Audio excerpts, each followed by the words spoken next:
வணக்கம். இன்றைய முக்கிய செய்திகள்.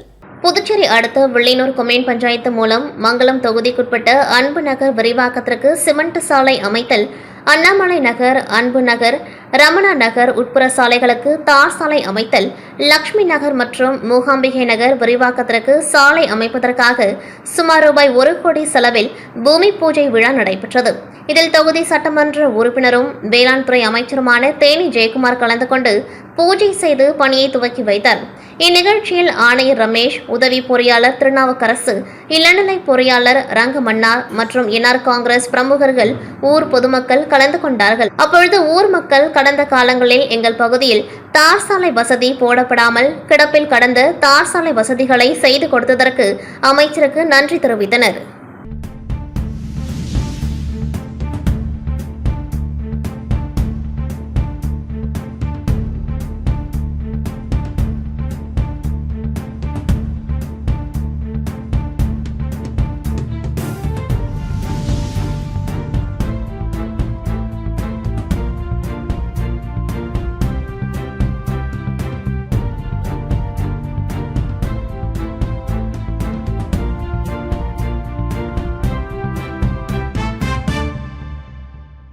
புதுச்சேரியில் கிராமப்புறங்கள் மற்றும் நகர்ப்புறத்தில் பெய்த திடீர் மழையால் வெப்பம் தணிந்து குளிர்ச்சியான சூழ்நிலை நிலவியது.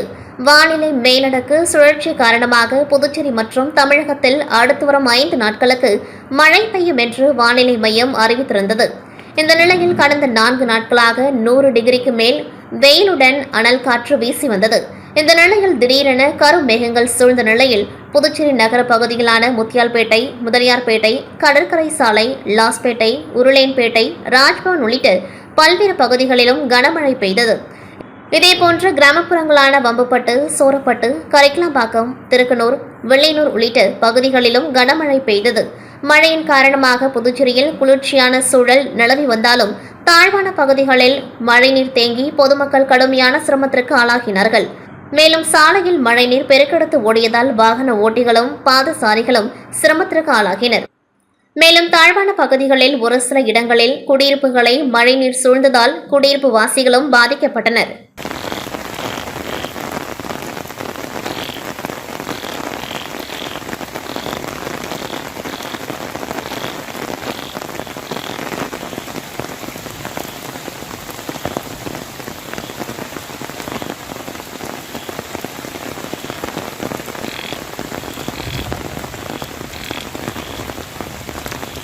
புதுச்சேரி உப்பளம் தொகுதிக்குட்பட்ட வானரப்பேட்டை பகுதியில் உள்ள தாவிதுப்பேட்டை காமராஜ் அரசு நடுநிலைப் பள்ளியில் மாணவர்களின் அறிவியல் கண்காட்சி விழா வெகு சிறப்பாக நடைபெற்றது. விழாவில் திமுக உப்பளம் தொகுதி சட்டமன்ற உறுப்பினர் அனிபால் கென்னடி அவர்கள் மற்றும் புதுச்சேரி நகராட்சி ஆணையர் கந்தசாமி அவர்கள் கலந்து கொண்டு மாணவர்களின் அறிவியல் செயல்பாட்டு மாதிரிகளை பார்வையிட்டு மாணவர்களின் திறமைகளை பாராட்டினர். அறிவியல் கண்காட்சியில் 20க்கும் மேற்பட்ட அறிவியல் படைப்புகளை மாணவர்கள் வைத்திருந்தனர்.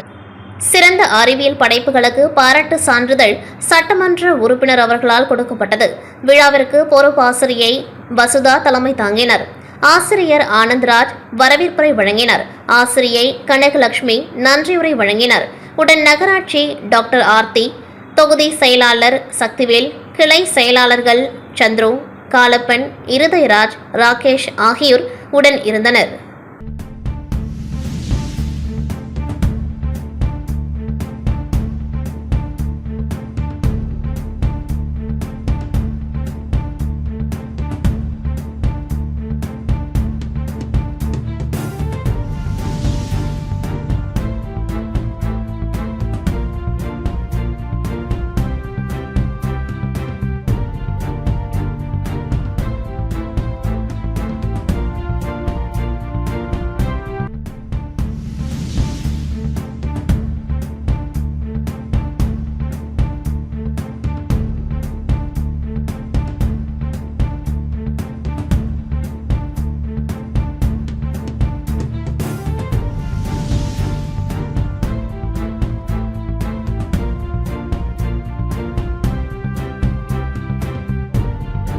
தமிழ் திரையுலகின் சூப்பர் ஸ்டார் என்று அழைக்கப்படும் நடிகர் ரஜினிகாந்த் கடந்த சில நாட்களாக உடல்நலம் பாதிக்கப்பட்டு சென்னை அப்பல்லோ மருத்துவமனையில் சிகிச்சை பெற்று வருகின்றார். அவர் உடல் நலம் பெற வேண்டி உலகம் முழுவதும் உள்ள அவரது ரசிகர்கள் ஆலயங்களில் பல்வேறு சிறப்பு வழிபாடு மற்றும் பிரார்த்தனைகளை செய்தனர். இதன் ஒரு பகுதியாக ரஜினியின் தீவிர ரசிகரும் புதுச்சேரி மாநில ரஜினி ரசிகர் மன்ற இணை செயலாளர் ஆட்டுப்பட்டி பாஸ்கர் தலைமையில் 50க்கும் மேற்பட்ட ரசிகர்கள் ரஜினிகாந்த் உடல்நலம் பெற வேண்டி மறைமலை அடிகள் சாலையில் அமைந்துள்ள ஸ்ரீ பொன்னியம்மன் ஆலயத்தில் அம்மனுக்கு சிறப்பு அபிஷேகம் செய்தனர். பின்னர் நடிகர் ரஜினிகாந்த் பூரண குணம் பெற்று நலமுடன் மீண்டும் வீடு திரும்ப வேண்டுமென மனமுருகி வேண்டி தீச்சட்டி எடுத்து பிரார்த்தனை செய்தனர். இதில் புதுச்சேரி ரஜினி தலைமை ரசிகர் மன்ற நிர்வாகிகள் மற்றும் ரஜினி ரசிகர்கள் திரளாக கலந்து கொண்டார்கள். தொடர்ந்து பொதுமக்களுக்கு அன்னதானம் வழங்கி ரஜினி நலம் பெற அனைவரும் வேண்டிக் கொள்ளுங்கள் என ரசிகர்கள் பொதுமக்களிடம் கேட்டது நெகிழ்ச்சி ஏற்படுத்தியது. இதில் மாநில செயலாளர் பிரபாகர், இணை செயலாளர் ஜோதிகுமார், துணை செயலாளர் கோபி, ரமேஷ், கலை கதிரவன், மோகன், ஆன்மீக நற்பணி மன்ற தலைவர் ஓம்சக்தி ரமேஷ், தலித் மக்கள் பாதுகாப்பு இயக்க பொதுச் செயலாளர் செல்வகுமார், நுகர்வோர் பாதுகாப்பு அமைப்பு மணிகண்டன், விக்கி, அருண், ஆதித்ய தினேஷ், தமிழ், ஜெகதீசன், சுரேஷ், லத்துநாதன் உட்பட பலர் கலந்து கொண்டார்கள். புதுச்சேரி சட்டப்பேரவையில் செய்தியாளர்களை சந்தித்த பொதுப்பணித்துறை அமைச்சர் லட்சுமி நாராயணன், புதுச்சேரி பொதுப்பணித்துறை மூலம் மாநிலத்தில் நீர் மேலாண்மையை அதிகரிக்க பல்வேறு நடவடிக்கைகள் எடுக்கப்பட்டு வருவதாகவும், அதன்படி சேதமடைந்த பிள்ளையார்குப்பம் படுகை அணை ரூபாய் 29 கோடியில் புதிதாக கட்டப்படும் எனவும், அதேபோல் கொமத்தான் மேடு தடுப்பணை ரூபாய் 13 கோடியில் கட்டப்பட உள்ளது என்றும், மேலும் பாகூர் ஏரியின் கரையை பலப்படுத்த ரூபாய் 7 கோடி ஒதுக்கப்பட்டுள்ளதாகவும், இந்த பணிகளுக்கான ஒப்பந்தம் இந்த மாத இறுதிக்குள் விடப்பட்டு விரைவில் பணிகள் தொடங்கும் என தெரிவித்த அமைச்சர் நாராயணன், புதுச்சேரியில் உள்ள 84 ஏரிகளில் முதல் கட்டமாக பாகூர், குருவிநத்தம், கிருமாம்பாக்கம், உசுட்டேரி, கோர்காட் ஆகிய ஏரிகளை பைப் மூலம் இணைத்து 1 டிஎம்சி தண்ணீரை சேமிக்க நடவடிக்கை எடுக்கப்பட்டுள்ளதாகவும் தெரிவித்தார். மேலும் காரைக்காலில் உள்ள துறைமுகத்தை நவீனப்படுத்தி விரிவுபடுத்த மத்திய அரசு ரூபாய் 120 கோடி நிதி ஒதுக்கியுள்ளதாகவும் அமைச்சர் லட்சுமி நாராயணன் தெரிவித்தார். மாவட்டத்தில் உள்ள உலக பிரசித்தி பெற்ற ஸ்ரீ காரைக்கால் அம்மையார் ஆலய மணி மண்டபத்தில் நவராத்திரி முன்னிட்டு சிவனடியார் திருக்கூட்ட அறக்கட்டளை சார்பில் நவராத்திரி கொலு தர்பார் நிகழ்ச்சி இன்று துவங்கியது. கொலு தர்பாரில் ஸ்ரீ அர்த்த நாதீஸ்வரர், திருக்கடையூர் அபிராமியம்மன், திருக்கடையூர் திருக்கால சம்ஹாரமூர்த்தி, நந்திகேஸ்வரர், சிவயோகியார், ஸ்ரீ அனைத்தெழுந்த நாயகர், ஆதி குமரகுருபர சுவாமிகள், புன்னைநல்லூர் மாரியம்மன், அபிராமி பட்டர், சொக்கநாத பெருமாள் உள்ளிட்ட பல தெய்வங்களை காட்சிகளாக அமைத்திருந்தது அனைவரையும் கவர்ந்தது. விழாவில் ஏராளமான பக்தர்கள் கலந்து கொண்டு சுவாமி தரிசனம் செய்தனர்.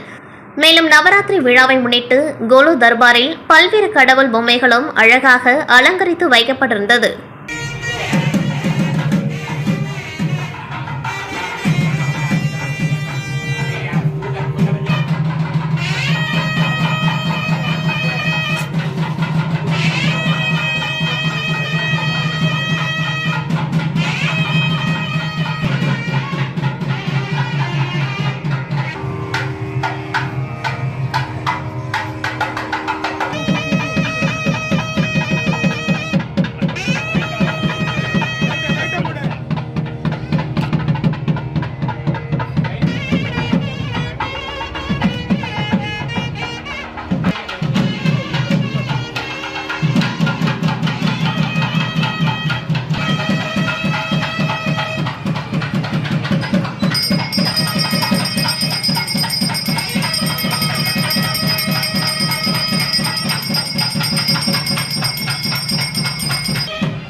காரைக்கால் மாவட்டத்தில் உள்ள அறிஞர் அண்ணா அரசு கலை மற்றும் அறிவியல் கல்லூரி மாணவர்கள் திங்கட்கிழமை முதல் பேராசிரியர்கள் பற்றாக்குறை பிரச்சினையை முன்வைத்து வகுப்பை புறக்கணித்து கல்லூரி வாயிலில் 100க்கும் மேற்பட்ட மாணவர்கள் தொடர் போராட்டத்தில் ஈடுபட்டு வருகின்றனர். தொடர்ந்து 4வது நாளாக கல்லூரி வாயிலில் போராட்டத்தில் ஈடுபட்ட மாணவர்களிடம் இன்று மாலை மாவட்ட ஆட்சியர் மணிகண்டன் பேச்சுவார்த்தையில் ஈடுபட வருகை தந்தார்.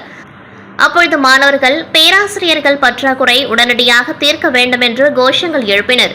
பின்னர் மாவட்ட ஆட்சியர் உடனடியாக பேராசிரியர்கள் பற்றாக்குறைகளை தீர்த்து உடனடியாக பேராசிரியர்கள் நியமிக்கப்படும் என்று ஆட்சியர் உறுதியளித்தார். இதனையடுத்து போராட்டத்தில் ஈடுபட்ட மாணவர்கள் போராட்டத்தை கைவிட்டு மீண்டும் வகுப்புக்கு சென்றனர்.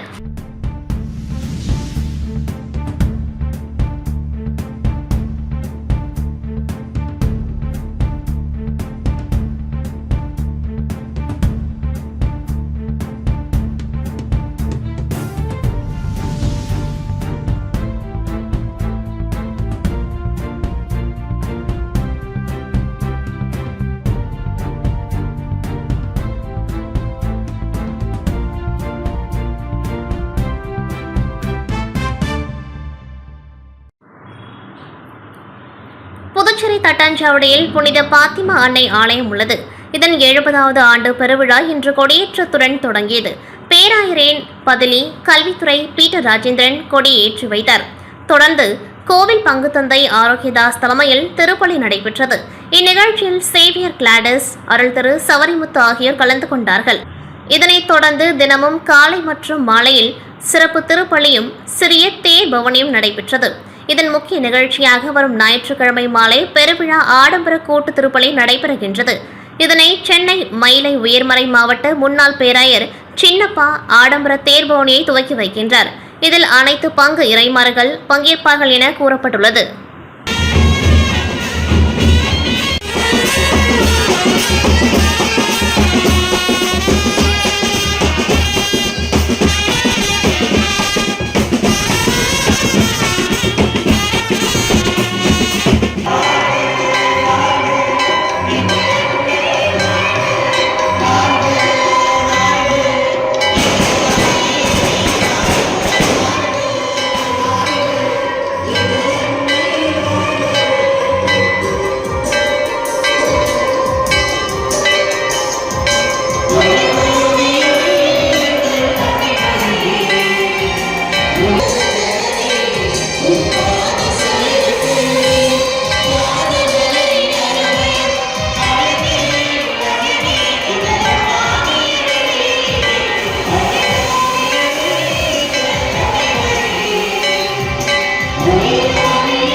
மாநிலத்தில் உள்ள தனியார் கல்லூரிகளில் படிக்கும் ஆதி திராவிடர் மற்றும் பழங்குடியினர் மாணவர்களுக்கு மத்திய மற்றும் மாநில அரசால் வழங்கப்படும் உதவித்தொகை குறித்து தனியார் பள்ளிகளுக்கான ஆலோசனை கூட்டம் கடந்த சில தினங்களுக்கு முன்பு நடைபெற்ற நிலையில் தனியார் கல்லூரி நோடல் அதிகாரிகளுடனான விழிப்புணர்வு ஆலோசனை கூட்டம் லாஸ்பேட்டில் உள்ள உயர் மற்றும் தொழில்நுட்ப கல்வி இயக்குநரகம் அலுவலகத்தில் நடைபெற்றது.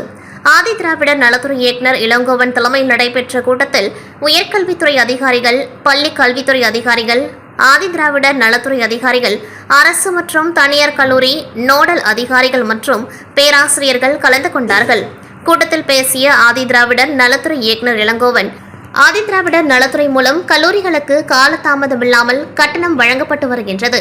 தனியார் கல்லூரி நிர்வாகிகள் ஆதி திராவிடர் மாணவர்களிடம் கல்வி கட்டணம் கேட்டு துன்புறுத்தக்கூடாது, அவர்களை தனியாக நிறுத்தக்கூடாது என்றும் எதுவாக இருந்தாலும் அவர்களது பெற்றோர்களை அழைத்து தெரிவிக்க வேண்டும் உட்பட பல்வேறு ஆலோசனைகளை வழங்கினர். மேலும் முதுநிலை மருத்துவ கல்வி பயிலும் ஆதி திராவிடர் மாணவர்களுக்கு மாதந்தோறும் வழங்கப்படும் பயிற்சி உதவித்தொகை 45,000 சில கல்லூரிகள் வழங்குவதில்லை என புகார் வந்த நிலையில் அரசு உத்தரவை மீறும் தனியார் கல்லூரிகள் மீது கடும் நடவடிக்கை எடுக்கப்படும் என எச்சரிக்கை விடுத்துள்ளார். கடந்த 60 ஆண்டு காலமாக கடலூர் மாநகராட்சிக்குட்பட்ட கடலூர் முதுநகரில் 42வது வார்டான குயவன் குப்பத்தில் மலைக்குறவர்கள் தங்கள் ஜாதிக்கு உரித்தான சரியான ஜாதி சான்றிதழை வழங்கவில்லை என்று பல முறைகள் மனு கொடுத்தும் அரசு கண்டுகொள்ளாத நிலையில் 42வது வார்டு கிராம சபை கூட்டத்தில் தெரிவித்ததை அடுத்து 42வது வார்டு கவுன்சிலரான செந்தில் அந்த கிராமவாசி மக்களை மாநகராட்சி அலுவலகத்திற்கு அழைத்து வந்து தெரிவித்தார். இதன் அடிப்படையில் மேயர் சுந்தரி ராஜா மற்றும் அவரது கணவர் 42வது வார்டு கவுன்சிலர் செந்தில் அந்த கிராமவாசிகளான மலைக்குறவர்கள் அனைவரும் சேர்ந்து கடலூர் வருவாய் கோட்டாட்சியர் அலுவலகத்தில் தங்கள் கோரிக்கையை எஸ்சி ஜாதி சான்றிதழ் இல்லாமல் எஸ்டி ஜாதி சான்றிதழாக வழங்க வேண்டும் என்று கோரிக்கை வைத்து மனு கொடுத்தனர். அப்பொழுது அந்த கிராமவாசிகள் கூறியதாவது, எங்கள் முன்னோர்கள் இதற்கு முன்பு அம்மி குத்தும் வேலை மற்றும் முரம் கூடை பின்னுதல் வேலையில் ஈடுபட்டு வந்தார்கள். தற்பொழுது அதற்கு வழி இல்லாததால் நாங்கள் கழிவுநீர் செப்டிக் டேங்க் கிளீன் பண்ணும் வேலையை செய்து வருகின்றோம். இதனால் எங்களது வம்சத்தில் ஆண்களின் ஆயுட்காலம் 40 வரைதான் நீடிக்கின்றது. அதற்கு மேல் நோய்வாய்ப்பட்டு ஆண்கள் இறந்து விடுகின்றனர். எனவே எங்களது வம்சம் தழைக்கவும் நாங்கள் நல்ல முறையில் வாழவும் எங்கள் பிள்ளைகள் நல்ல படிப்பு படித்து அரசு உத்தியோகத்தில் சேர்ந்து நாங்களும் நலமுடன் வாழ விரும்புகின்றோம். அதனால் எங்களுக்கு இந்து குறவர்கள் எஸ்டி ஜாதி சான்றிதழை வழங்குங்கள் என்று அறைகூவல் விடுத்தனர். இத்துடன் செய்திகள் நிறைவடைகின்றது. நன்றி, வணக்கம்.